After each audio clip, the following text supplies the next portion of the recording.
las crisis son siempre consecuencias de un fracaso de la política. La diagonal que funcionó durante más de 2 años, entre el gobierno de Macri y un peronismo racional, se atascó esta vez. O nadie pudo trazarla. De esas frustraciones sacan provecho las propuestas extremas.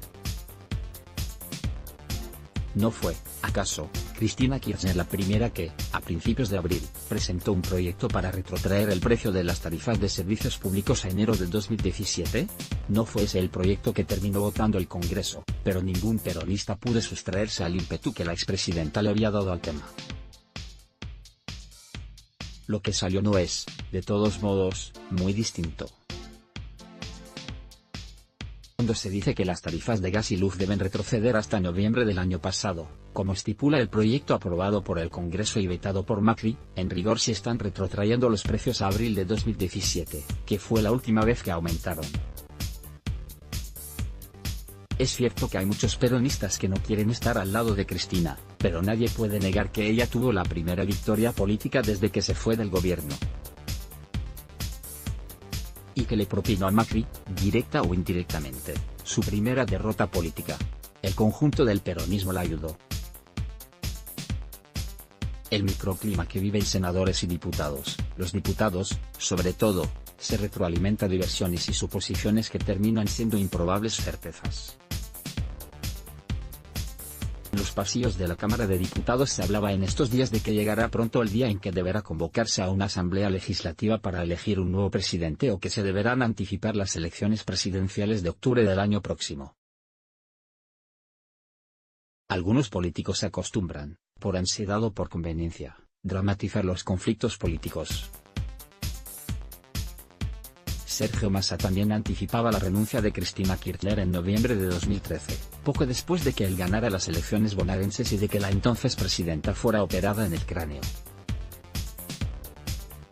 Ni Cristina renunció ni Massa tuvo una elección presidencial en su mejor momento político. Massa fue también ahora el que hizo un boceto más presentable, comparado con el populismo sin medidas de Cristina, del proyecto de tarifas. No obstante, el exalcalde de Tigre no puede ignorar que retrotraer el precio de las tarifas a noviembre significaría que las tarifas volverían a tener el valor de hace más de un año en un país carenciado de energía. Cristina es Cristina y ya sabemos que a Massa lo mueven solo las encuestas. La pregunta inevitable es por qué el resto del peronismo se dejó llevar por esa sublevación demagógica. Sí fue cierto que diputados y senadores peronistas decidieron sin importarles la opinión de sus gobernadores, entonces deberá concluirse que el peronismo pasó de la fragmentación a la anarquía. Cualquiera hace ahí lo que quiere. Caos. Pero, ¿fue realmente así? Las versiones más insistentes en el Congreso sostienen que los gobernadores dejaron hacer, con la excepción de Juan Manuel Urtubey, que presentó un proyecto alternativo y sus senadores votaron en contra de la iniciativa que venía de diputados. Los otros mandatarios apoyaban en público el proyecto de Urtubey, que significaba una reducción de la carga del IVA en las tarifas, pero deslizaban en los oídos de los senadores que no se entusiasmaran con esa iniciativa. El IVA es un impuesto coparticipable y, por lo tanto, cualquier reducción significa menos recursos para las provincias. 4 gobernadores, además, estuvieron en Tailandia la semana previa a la crucial votación. Nadie se priva de nada. Los gobernadores se ocuparon, sí, de que el proyecto aprobado y vetado comprendiera en el caso de la electricidad solo a Edenor y Edesur, que distribuyen la correspondiente a la región metropolitana, es decir, la capital federal y a conurbano. Defendían, así, a las empresas de electricidad provinciales, muchas de ellas estatales. Provincia de Buenos Aires, en toda la región no comprendida por el conurbano, Mendoza, Salta, Neuquén, Entre Ríos y Córdoba tienen tarifas eléctricas mucho más caras que las que cobran Edenor y Edesur. Los gobernadores se preocupaban por lo que deberán pagar los que habitan en la capital y el conurbano y no por lo que ya pagan los ciudadanos de sus provincias. La pregunta interpela incluso al presidente del radicalismo, Alfredo Cornejo, gobernador de Mendoza, y el primero en llevarle a Macri la crítica por el aumento de tarifas. Como se ve, las crisis las incuban no solo las conspiraciones, sino también la frivolidad. ¿O no fue igualmente frívolo que en esos días algunos radicales, no todos, es justo aclararlo, plantearon sus pretensiones de más cargos para las elecciones del año próximo?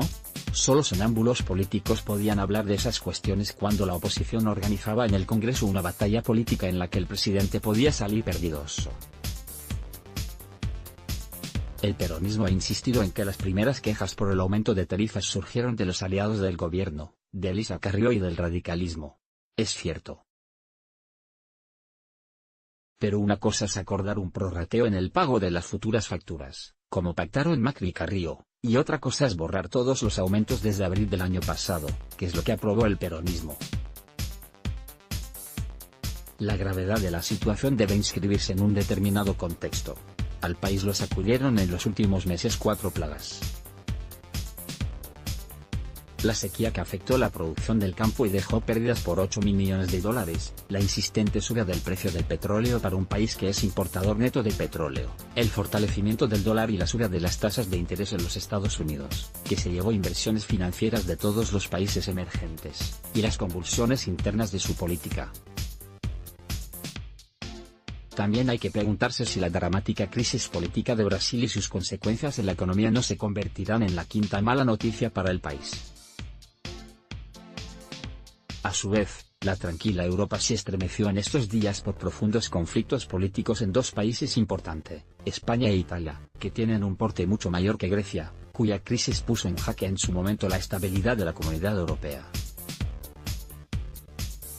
Los trastornos de la política local y las versiones fáciles sobre el contenido del próximo acuerdo con el Fondo Monetario, que se terminará más rápido de lo previsto, espolearon el precio del dólar. Nicolás Duhovne tiene el mérito de ser uno de los economistas que mejor conocen los pasillos y despachos del FMI. Fue el negociador argentino con el organismo en tiempos de Roque Fernández. Ahora le tocó volver en representación de Macri.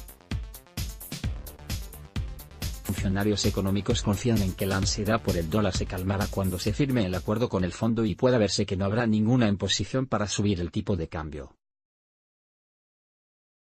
La economía volverá a crecer en el último trimestre del año y crecerá durante el año próximo a un ritmo lento del 3%.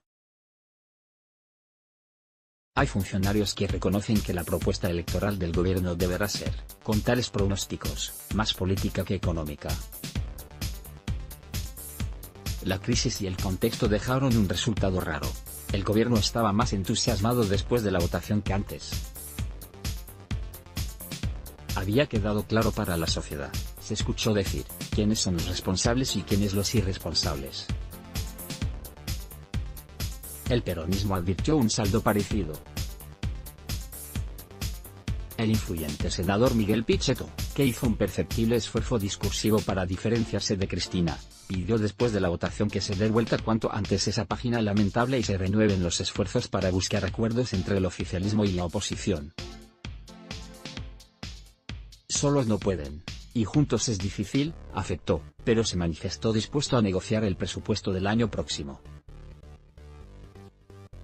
Pichetto necesitará del compromiso de los gobernadores peronistas, que han sido siempre su fuente de poder en el Senado. Un próximo fracaso político no será ya una casualidad ni un malentendido. El peronismo habrá dejado constancia de que se convierte en un animal político depredador cuando cree que el poder está a la vuelta de una esquina incierta. Por Joaquín Morales o la opinión, aumento de tarifas. ¿Te gustó esta nota?